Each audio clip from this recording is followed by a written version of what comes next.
Hi friends, कैसे हैं आप। आपके एग्ज़ाम्स अब बहुत ही करीब हैं, बहुत ही पास हैं और आप सब ने एग्ज़ाम के लिए अपनी जी जान को लगा दिया होगा। तो बच्चों, एग्ज़ाम में पढ़ाई तो मेन चीज़ है, लेकिन उसके साथ और कौन सी चीज़ों का भी ध्यान रखना है जिससे स्कोर हम अच्छा कर पाएंगे। अक्सर इन बातों को हम छोड़ देते हैं, इन बातों की तरफ हमारा फोकस नहीं होता, हम केवल पढ़ने में लगे होते हैं। तो आज इस वीडियो में हम ये जानेंगे कि हम कैसे एग्ज़ाम को टॉप कर सकते हैं। जी हाँ, मैं आपको टॉप करने के तरीके बताऊँ। केवल पास होना उद्देश्य नहीं, आप थोड़ा सा ऊंचा सोचना है। तो अब यदि इतना टॉप पे आप सोच रहे हैं कि आपको तो टॉप ही करना है, एग्ज़ाम में सबसे ज़्यादा मार्क्स लेके आना है, तो बुराई क्या है। क्योंकि देखो भाई, यदि आपको अच्छे नंबर लाना है या जीवन में कोई भी काम करना है और उसमें सफलता चाहिए, तो आपको डिसीजन तो टफ लेने पड़ेंगे, आपको सोचना तो ऊंचा पड़ेगा। मंजिलें क्या हैं, रास्ता क्या है, हौसला हो तो फासला क्या है। तो इस बात को, यदि आपके अंदर वो पोटेंशियल है, यदि आप सोच सकते हैं तो कर भी सकते हैं। करने के लिए पहले सोचना जरूरी होता है। तो आज इस वीडियो में हम ये जानने की कोशिश करेंगे कि how to become a topper. आप टॉपर बने कैसे, कौन सी ऐसी बातें जिनका ध्यान रखकर आप एग्जाम को टॉप करेंगे।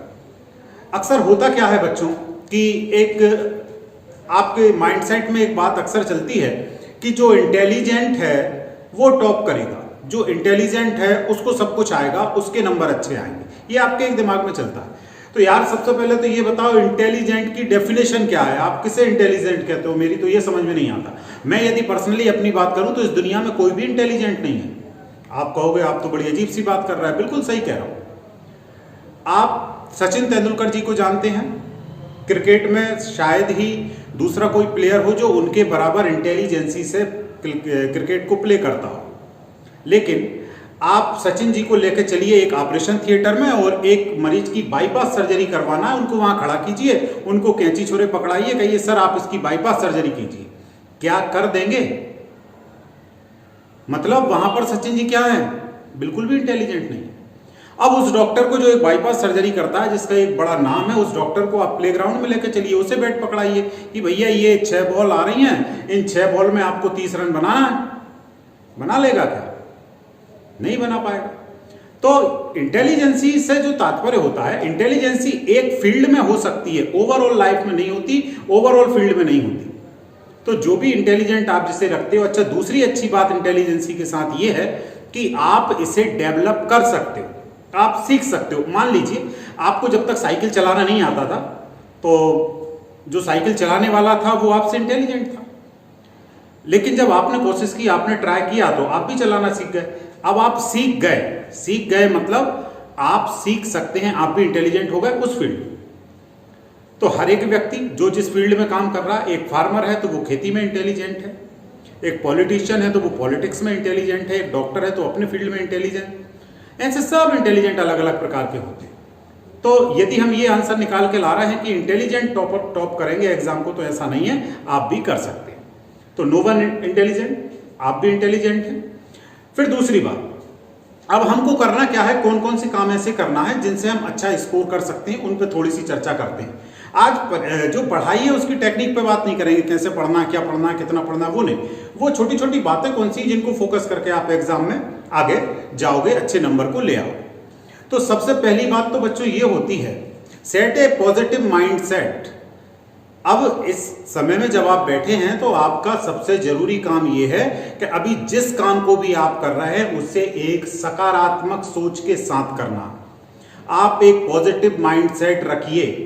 अभी क्या होना शुरू हो गया होगा, अब नेगेटिव विचार ज्यादा आने शुरू हो जाएंगे आपके अंदर। आप हर चीज को नकारात्मक रूप में देखने लगेंगे, अपने आप को कम, आपके अंदर से फीलिंग आने लगेगी, यार मेरे को नहीं आता, मुझसे नहीं होगा, मैं नहीं पढ़ पा रहा हूं, मेरे से तैयार नहीं होगा, मेरा क्या होगा, पास होऊंगा नहीं होगा, दुनिया भर की बातें ये आपके दिमाग में घूमने लगेंगी। और ये चीजें जब घूमना शुरू करेंगी तो ये क्रिएट करेंगी आपके अंदर तनाव या टेंशन। और वो टेंशन एक ऐसी चीज होगी जो आपके जो स्कोर्स हैं, जो नंबर हैं, उनको डेफिनेटली प्रभावित करेगी। आप डेफिनेटली अपने नंबर पे असर उसका देखेंगे रिजल्ट जब आए। अब आप सोच रहे होंगे कि सर वो टेंशन तो जाने का नाम ही नहीं लेगी, वो तो आ रही है और बढ़ रही है। तो बढ़ेगी भाई, आप क्यों बढ़ा रहे हो? देखो, पहली चीज तो मैं ये बता दूं, होता क्या है कि कई लोग इस एग्जाम को, इस परीक्षा को अपनी जिंदगी मान बैठे हैं। ठीक है, मैं ये नहीं कह रहा हूं कि ये परीक्षा महत्वपूर्ण नहीं है, परीक्षा महत्वपूर्ण है, बहुत महत्वपूर्ण है, लेकिन ये परीक्षा जीवन भी नहीं है, ये बात भी सोचना। इसमें अच्छा स्कोर करना है, अच्छे अंकों के साथ पास होना, ये प्रयास हमारा होगा, हम करेंगे। लेकिन होता क्या है, ये जो आपकी लाइफ है ना, ये लाइफ एक क्रिकेट मैच की तरह है। बस यहां पर अंतर ये होता है कि आपके पीछे स्टंप नहीं है।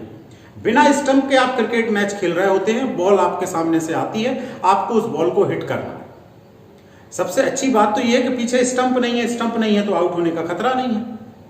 लेकिन उसके बाद भी क्या होता है, मान लीजिए आप 10th क्लास का एग्जाम दे रहे हैं या 12th क्लास का एग्जाम दे रहे हैं, तो वो जो 10th क्लास का एग्जाम है वो आपके लिए एक बॉल है।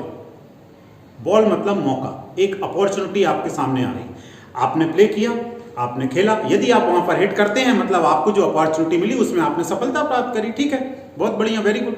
लेकिन यदि ऐसा नहीं कर पाए, असफलता भी मिल गई, तो क्या हुआ, बॉल पीछे चली जाएगी, अब अगली बॉल के लिए तैयार हो जाओ, दूसरी बॉल आने वाली है, फिर आएगी। जीवन जब तक है आती रहेंगी बॉल। अब यहां दिक्कत ये होती है कि भले विकेट नहीं है, विकेट पीछे है नहीं, एक बॉल आई, 10th में थे या 12th में थे, वो बॉल पास करके गई, अब आपने तो ये सोच लिया कि मेरा तो मैच ही खत्म हो गया। ऐसा नहीं है दोस्त, जिंदगी बहुत लंबी है, कई सारी बॉल्स आएंगी।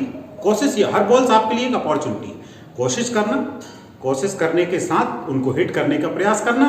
हिट होंगी तो आपको अच्छा रिस्पॉन्स मिलेगा, और हिट नहीं होंगी तो अगली बॉल का वेट करना, आएगी फिर हिट करना, ठीक है। तो अब आपको क्या करना है, एक पॉजिटिव माइंडसेट अपना रख लेना है, सकारात्मक दिमाग से सोचना है। कोई भी चीजें, नकारात्मक विचार यदि मन में आ रहे हैं, आते हैं, तो आप बिल्कुल भी उनकी तरफ ना हो। अब आप कहेंगे सर बार बार मन जाता है, बिल्कुल जाएगा, कोशिश करो, नहीं होता है आप मुझसे कांटेक्ट करना, कमेंट में टाइप करना, आपको जो भी पर्सनल दिक्कत आती है मुझे टाइप करना, मैं प्रयास करूंगा। मेरा व्हाट्सअप नंबर आपको डिस्प्ले हो रहा होगा, यहाँ स्क्रीन पे मैं डिस्प्ले में डाल रहा हूँ। आपको यदि कुछ परेशानी लगती है, यदि आप निराश फील करते हैं, आप मुझे यहाँ पर मैसेज करना, कॉल मत करना, मैसेज करना, मैं आपको रिप्लाई वहां पर दूंगा। अब दूसरा काम जो आपको करना है वो ये कि अच्छे नंबर लाना है तो बहुत ज्यादा पढ़ने का मत सोचना। 6 घंटे पढ़ाई, 8 घंटे पढ़ाई, 12 बजे रात से उठ के बैठ गए उल्लू की तरह, सुबह 6 बजे तक बैठे किताब खोल के, क्या मतलब है भाई। 15 मिनट की पढ़ाई हो लेकिन मन से पढ़ाई की है तो 15 मिनट बहुत है, नहीं तो 15 घंटे में कुछ नहीं होने वाला है। तो आप स्टडी टाइम आपका जो है उसे ज्यादा से ज्यादा 2 से 3 घंटे में आप सीमित कर लें, 6-8 घंटे 10 घंटे ना सोचें। पर्याप्त नींद लें, सोना बहुत जरूरी है आपकी बॉडी के लिए, तो आप वहां पर नींद का भी फोकस रखें कि आपको 7 घंटे या 8 घंटे जो भी आपकी नींद है उतनी पूरी करने के बाद स्टडी कितना करना है। तो 3 घंटे का यदि आप औसत पर डे पढ़ाई का टाइम रखते हैं तो मेरे हिसाब से सफिशिएंट है और आप अच्छा स्कोर उसमें कर पाएंगे। अगली चीज, आप अपनी परीक्षा की तैयारी को शुरुआत उसकी जल्दी कीजिए। अभी भी कुछ लोग वेट कर रहे होंगे, इंतजार कर रहे होंगे कि यार मैं अब परसों से टाइम टेबल बन गए होंगे, परसों से ये करूंगा, परसों से इतना ये करूंगा, या 20 तारीख से करूंगा, 10 तारीख। अरे ऐसा नहीं भैया, समय आ गया, शुरू कर। कब तक बैठा रहेगा, कब तक सोचेगा? सोचने का काम बंद, स्टार्ट, काम शुरू कीजिए। भले आप दिन में थोड़ा बहुत करें, जो भी करें। अगली जो महत्वपूर्ण बात होती है एग्जाम में स्कोर करने के लिए, वो ये होती है कि परीक्षा के पैटर्न को समझिए। अब आप कहेंगे पैटर्न से क्या मतलब? तो देखो भाई, आपका जो एग्जाम होता है उस एग्जाम में मोस्टली 4 प्रकार के क्वेश्चंस आते हैं। एक होते हैं एक शब्द में या एक वाक्य में उत्तर लिखिए, अति लघुत्तरीय प्रश्न होते हैं, लघुत्तरीय प्रश्न होते हैं और दीर्घोत्तरीय प्रश्न होते हैं। जो एक शब्द या एक वाक्य वाले हैं वो 1 नंबर के होते हैं, अति लघुत्तरीय 2 नंबर के, लघुत्तरीय 3 के और दीर्घोत्तरीय 4 या 5 नंबर में आपको लिखने होते हैं। अब यहां पर भी बहुत बड़ी दिक्कत ये आती है कि अति लघुत्तरीय प्रश्न है, 2 नंबर का प्रश्न है, आप एक पन्ने में उत्तर लिखने बैठ गए। काहे के लिए लिख रहे हो भाई? पूछा किसने है इतना? आप 1 पेज लिख के आ रहे हो और आप उम्मीद कर रहे हो मुझे इसमें 4 मिल जाएंगे। तो यार जब क्वेश्चन 2 नंबर का है, मैक्सिमम मार्क्स उसके 2 हैं, कि ज्यादा से ज्यादा 2 अंक ही उसमें आपको मिलेंगे, 1 पेज क्यों भर रहे हो? वो जो 1 पेज आप भर रहे हो उसमें कर क्या रहे हो? उसमें कचरा उड़ेल रहे होगे आप, बेमतलब की बातें इधर उधर से खींच के ला रहे होगे आप। यदि आपसे 2 नंबर में एक बात पूछी है, कोई डेफिनेशन पूछी होगी, तो 2 लाइन में बात को खत्म करो, उसके आगे नहीं जाना, ना लिखना। जितना पूछा जाए उतना काम करना है, एक्स्ट्रा नहीं करना। लघुत्तरीय प्रश्न होता है, शब्द सीमा दी होती है कि 30 शब्दों में लिखिए या 40 शब्द में लिखिए। उतने के 30 या 40 शब्द का मतलब ये होता है कि आप 28 में भी खत्म कर सकते हो, 32 में भी खत्म कर सकते हो। ऐसा नहीं है कि 30 वहां शब्द गिनने भी मत बैठना है एग्जाम में कि 1 2 3 4 30 हो गए, हाँ अब इसको खत्म करना है, ऐसा नहीं। 28 25 या उधर 30 32 35 यदि 30 शब्द सीमा है तो कर सकते हैं। मतलब कहने का ये होता है कि उतने वर्ड्स के आसपास उस आंसर को फिनिश कीजिए जो पूछा है, मेन मुद्दे की बात को उठाइए, लिखिए, खत्म कीजिए। बेमतलब इधर उधर घुमाने फिराने से कोई मतलब नहीं होता, बल्कि आपकी एक नेगेटिव इमेज भी वहां एग्जामिनर जो है उसके माइंड में क्रिएट हो जाएगी कि ये यार घुमाने फिराने का काम ज्यादा कर रहा है, 2 नंबर का क्वेश्चन है 2 पेज में लिख के जा रहा है, मतलब मुझे पागल समझ रहा है। तो एक नेगेटिव इफेक्ट आपका बन जाएगा, नंबर कम मिलेंगे। नंबर ज्यादा लाना है उसका एक तरीका यह भी होता है कि जितने नंबर्स के क्वेश्चंस हैं उन क्वेश्चंस को उनके अकॉर्डिंग जो उनकी डिमांड है, जितने वर्ड्स में आंसर चाहा गया है उतने में खत्म कीजिए। फिर अगली चीज आती है, कई बार इस पर हमने बात भी की है कि इंप्रूव हैंडराइटिंग। आप जो भी लिखते हैं कॉपी के अंदर वो आपका लिखा हुआ कितना पठनीय है, कितना उसको पढ़ पा रहा है सामने वाला। देखो सामने वाला कम से कम पढ़ना चाहता है आपके आंसर्स को, ये क्वालिटी आपके अंदर से आनी चाहिए कि आप ज्यादा से ज्यादा पढ़वाएं अपने आंसर्स को।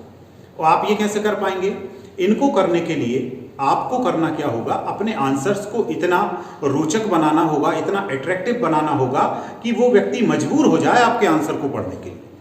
और जब वो आंसर को पूरा पढ़ेगा तो स्वाभाविक है नंबर आपको ज्यादा मिलेंगे। तो आंसर्स आपका ऐसा हो कि उसको जो एग्जामिनर है पढ़ने की कोशिश करे और उस आंसर्स पे आपको अच्छे नंबर दे। तो इसके लिए एक चीज जो जरूरी होगी वो होगी हैंडराइटिंग। अब हैंडराइटिंग कैसे आपकी इंप्रूव होना है, फिर एक और महत्वपूर्ण बात मैं यहाँ पे कर रहा हूँ कि हम लोग जिस एग्जाम में जिस पेन को लेकर जा रहे हैं, सबसे बड़ा आपका जो हथियार है वो पेन है। आप एग्जाम में पेन जो लेके जाएंगे, जो यूज करेंगे, उस पेन का चुनाव सही से करना। अधिकतर बच्चे पेन का चुनाव ठीक प्रकार से नहीं करते। जैसे अभी वर्तमान में जब हम देखते हैं तो मार्केट में सस्ते वाले 2 या 3 रुपए वाले जो पेन आजकल आ रहे हैं उनका यूज ज्यादा हो रहा है, उनका यूज आप लोग ज्यादा करते हैं और उसमें आपकी दलील ये होती है कि सर ये बहुत अच्छा चलता है, स्मूथ चलता है।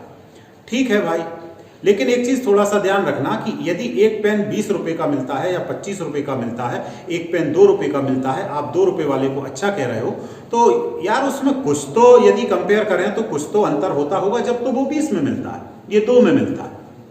तो एक मोटा सा अंतर मैं आपको बताऊं दोस्तों, इनकी जो इंक होती है उसमें डिफरेंस होता है, इंक की जो शार्पनेस है, जो कलर है, उसमें अंतर होता है।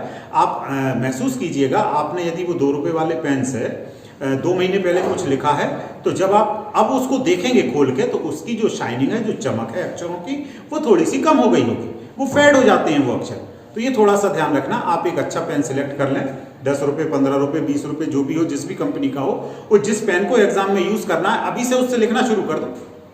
उसको अपने हाथ पे सेट, जिसे बोलते हैं ना हाथ सेट करना, तो आप जब उससे अभी लिखना शुरू कर लेंगे तो आप उसको सेट कर लेंगे तो आपको एग्जाम में जब आप 2 घंटे 2.5 घंटे लिखेंगे, 3 घंटे, तो आपको दिक्कत नहीं है। तो ये काम जरूर कर लें, आप पेन जरूर सेट कर लें कौन सा आपको सूटेबल है। हाँ, कीमत का ध्यान रखना, वो 2 रुपए 3 रुपए वाले पेन को लेकर एग्जाम में मत बैठना, अच्छे वाले पेन को लेके जाना। ये भी नहीं कह रहा हूँ 100 और 500 वाला लेके जाना, लेकिन 10 20 रुपए 25 रुपए का जो पेन आएगा ठीक ठाक, उसको जरूर आप यूज करना। फिर अगली चीज होती है, टॉपर बनने का सबसे सरल तरीका यह है कि पिछले 5 साल के जो क्वेश्चन पेपर है उनको सॉल्व कर लो। अब आप कहोगे इसमें क्या नया है सर, हर आदमी यही कहता है, हर वीडियो में यही मिलता है कि 5 साल के पेपर सॉल्व कर लो या 10 साल के पेपर सॉल्व कर लो। तो भैया यहां इस चीज को समझना, यदि मैं आपसे कह रहा हूं कि 5 साल के पेपर सॉल्व कर लो, इसका मतलब यह होता है कि 5 साल में आपका जो सिलेबस है ना, पूरा जो सिलेबस है, उस सिलेबस का 20% हिस्सा बहुत ही महत्वपूर्ण होता है। और जब आप देखेंगे कि पिछले 5 साल में उस 20% से बहुत ज्यादा प्रश्नों को पूछा गया होगा हर सब्जेक्ट में। 20% सिलेबस मोस्ट आईएमपी होता है, जो अक्सर घूमता रहता है, रिपीट होता रहता है। तो जब वो 5 साल से रिपीट हो रहा है तो 6वें साल क्यों नहीं होगा, वो फिर घूम फिर के आएगा किसी ना किसी रूप में। तो जब आप 5 साल के क्वेश्चन पेपर को सॉल्व कर लेंगे तो 2 फायदे उससे होने वाले हैं। पहला फायदा, आपकी हैंडराइटिंग इंप्रूव होगी, आपको लिखने का तरीका समझ में आएगा, आप 3 घंटे सिटिंग कर पाएंगे, बैठ पाएंगे, 3 घंटे कंटिन्यू लिख पाएंगे और आपको वो क्वेश्चंस भी याद हो जाएंगे। फिर ये सब काम करने के बाद अब कुछ लोग प्लान बनाना शुरू कर दिया होगा, अपने दिमाग में चलने लगा होगा कि क्या करूं, कैसे करूं। देखो भाई, प्लान तो भला लेला यार, आप लोग को प्लान यदि बनाना है तो बना लो, लेकिन प्लान अकेले बनाने से कुछ नहीं होता। 2 लाइनें मुझे याद आती हैं, कहते हैं कि सोचने से कहाँ मिलते हैं तमन्नाओं के शहर, सोचने से कहाँ मिलते हैं तमन्नाओं के शहर, चलना भी जरूरी है मंजिल पाने के लिए। तो आपको यदि मंजिल पे जाना है तो चलना तो पड़ेगा। तो उस चलने के लिए आप शुरुआत करें और ये छोटी छोटी बातों को ध्यान रखें। और ये सब जब आप अपने एग्ज़ाम की तैयारी में आप जब लागू करेंगे तो बहुत इजीली, बहुत अच्छे नंबर के साथ आप पास हो जाएंगे, आप टॉप करेंगे एग्ज़ाम को। तो बहुत बहुत शुभकामनाएं। और अगले वीडियो में बोर्ड में आपको कॉपी में कैसे लिखना है, एक बोर्ड की कॉपी के एनालिसिस के साथ मैं आपके सामने आऊँगा, पूरी कॉपी आपको दिखाऊँगा कि एक मेरिट वाला स्टूडेंट लिखता कैसे है।